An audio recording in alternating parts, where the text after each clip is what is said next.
are back home after a very full and productive morning. I am actually feeling pretty exhausted, if I'm honest. I don't know if it's the Pilates or just having a full active morning. We also went out to dinner last night with some friends and I had a couple, like 2.5 glasses of wine, and then I got up early so it could just be an amalgamation of all of those things. I got home and I just made Sam and I a little protein smoothie to kind of tide us over, and then I just sat. One thing that I'm doing right now is I'm reading the My Brilliant Friend series. I'm gonna set you guys down because my arms are killing me from that private Pilates session. I'm reading the My Brilliant Friend series. If it's a book that you've ever considered or you're curious about picking up, I would say that the initial confusion of the first book is worth it. Just stick through it. It took me a really long time to read. I would say the first like half, 3/4 of the first book, but then once you kind of get into it, it is such a beautiful story about female friendship, about women. So if you've never heard of the book before, it essentially takes place between these two friends, Lila, who's also called Rafaela, who's also called Lena. This is part of the reason why it makes it so confusing.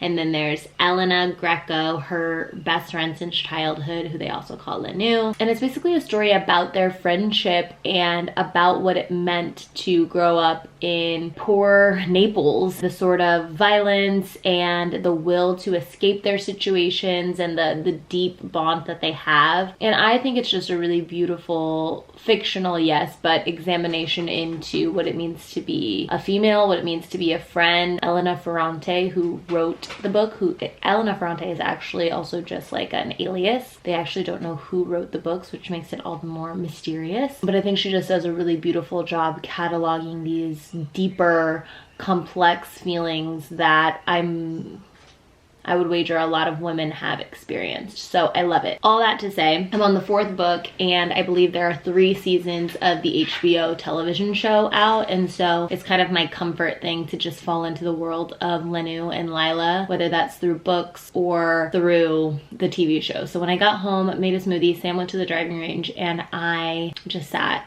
in front of the space heater and watched a little bit of the My Brilliant Friend series. So I went thrifting yesterday. I got some really great stuff. I would say that usually when I go to the thrift store, I'll spend like $30 a visit. I mean, your money goes a long way at the thrift. I will say recently the prices have been increasing, especially, I don't know if it's just the popularity of thrifting in general or if it's just Nashville, but prices have gone up. All that to say, I figured I would give you a little haul. So yesterday I spent about $105, but I got some really, really great things. So I wanted to share them with you. Okay, I figured I'd move you out into our living room because I can't find my tripod and my office is just kind of a mess. Let's start with, I guess, some of the lesser exciting things, but I felt like it was all pretty exciting to me. Let me scooch back a little bit. Okay, so the first thing I got is this vintage, I think it's Y2K sweatshirt, crew neck. It's Sweet Martha's Cookie Jar. I just thought this was cute and you can't go wrong with a gray crew neck. I always look for these sort of vintage Hanes tags. I thought this was so cute. So that was, I took the tag off, but I think it was like $4. And then a tip of the thrift is like, if you find something that you like, scan the whole rack because there's typically multiples of that thing. I also got this Louisville Cardinals crew neck. I don't have any association with Louisville. I didn't even know if the Cardinals was a pro team or a college team. I just liked the look of the sweatshirt.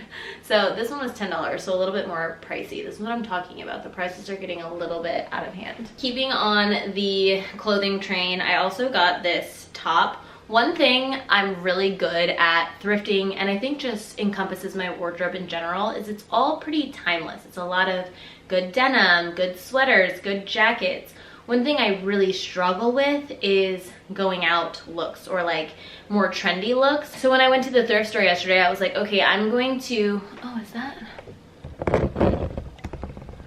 I didn't realize that there was like a thing. So when I went to the thrift store yesterday, I was like, I'm going to look in the places that I don't typically look. I rarely ever find great dresses at the thrift. I rarely ever find like tanks and going out tops. It's just easier for me to thrift like bags, jeans, men's tops, shoes, jewelry than it is like sifting through all of the women's tees and tops and things. But today yesterday I should say, I was committed and I found this cute, I'll insert pictures because this is obviously not doing it justice, but it's like this backless top and I think it was $3. So yeah, I wore it last night to dinner and it was so cute. It's just such a vibe. So loved that. Probably the most exciting and also the most expensive piece is this 100% leather men's bomber jacket. I'll try it on for you guys. Obviously, I love an oversized jacket, and I had actually been looking for one that looked just like this. My friend Shawnee, she's Hey Shawnee on Instagram, she just posted a reel where she was wearing this amazing bomber jacket, and I was super inspired. I would find some. Brown isn't really in my color season, so I didn't want to invest in like a jacket if I wasn't gonna wear it a lot, but I like that this one is dark brown, so it almost looks black, and it's just that like perfect oversized feel. Obviously I wouldn't wear it with my, like, well, maybe I would, who knows, but it's just like a nice big vintage leather jacket. I texted Sam a picture of it and I was like, is it giving Acne Studios or is it giving way too big for me?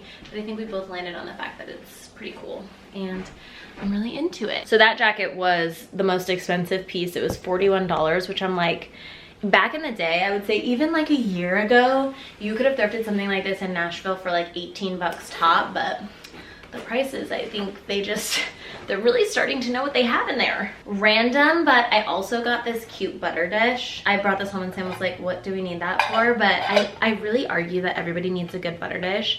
And this just gave me such Go Our World, just cutesy, silver, why not vibes. And it was $3, so. I think some of the most exciting things that I got were shoes. First and foremost are these, they're the brand Kenzie, but they're 100% leather, at least I believe so, let me see. Yeah, 100% leather uppers, boots, and these were $10, but they were 25% off. And I've really been wanting boots that have a more pointy toe. I really want a square toe version as well, but I was like, oh, these feel really chic, really classic, really timeless for the price. So I got these. I also got these navy blue cowgirl boots, which were $15, so I almost didn't get them, but in my opinion, you could never have enough cowgirl boots. And the navy was cool, it was interesting. I love that I love that the leather is worn in. They're just really nice, and I can't wait to style these with skirts in the spring. I almost wore them today with my jacket, but I thought that was maybe too much for Pilates, but love these. The last thing, I think it's the last thing I got were these Via Spiga brown leather riding boots. I was a little bit torn with how I'm gonna style these. Of course they're timeless, they're just not something that I would typically gravitate towards, but I figure everybody needs a brown riding boot in their collection. I loved this little like silver detail. These were $13. Bitches love vintage Via Spiga. If you look on Poshmark, they have some really cool boots. I know that the quality is gonna be good and they're just cute. They're just classic. I think that's everything I got in my thrift haul yesterday. Really good stuff. As I continue to style things, I'll be sure to show you. I won't lie, I'm a little bit winded from doing that haul. I think Sam and I are just going to chill for a little bit, maybe take Pete on a walk later, and maybe go out to dinner. I don't know. We'll let you guys know what we get up to.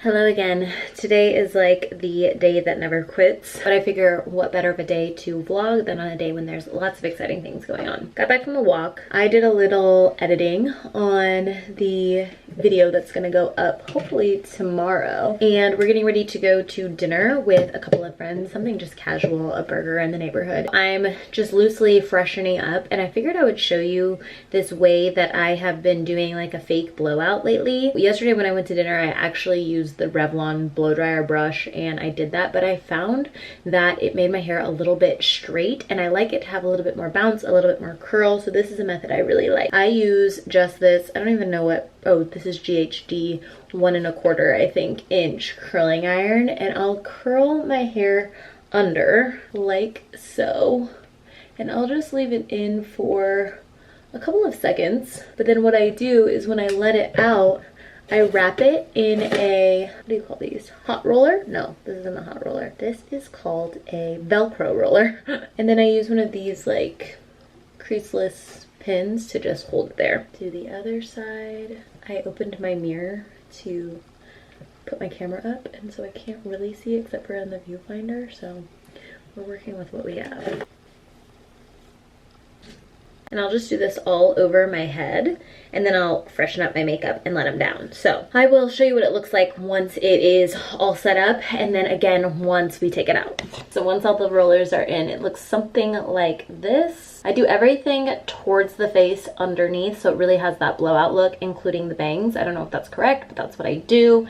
And then my set, this is the set I have, just Conair. I think I got this from like Walgreens or something. It doesn't come with all big, what are these called again? Velcro rollers. So I use a little bit of the size down as well, just on the tops. And I feel like that adds more dimension anyway. So I'm gonna freshen up my makeup and then I'll show you what these look like when they're taken out. We are back. Makeup is refreshed. The blush might be a little much, but we can fix that.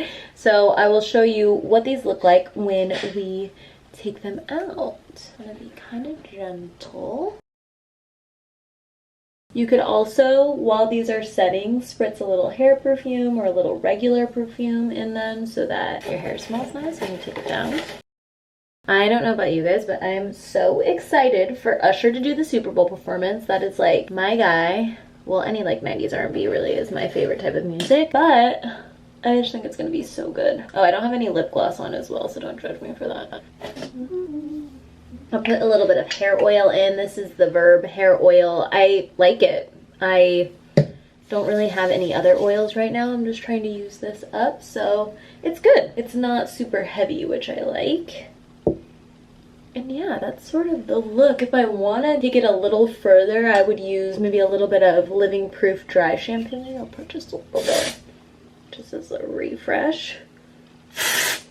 But yeah, it's not super fussy. It's just meant to look like a blowout. That's really it. Easy peasy. I don't know that we'll get any footage tonight from dinner, just because we kind of want to chill and relax. Just wanted to show you my quick little blowout hack refresh. You can do it to the left. You can wear it to the right. Yeah, easy peasy.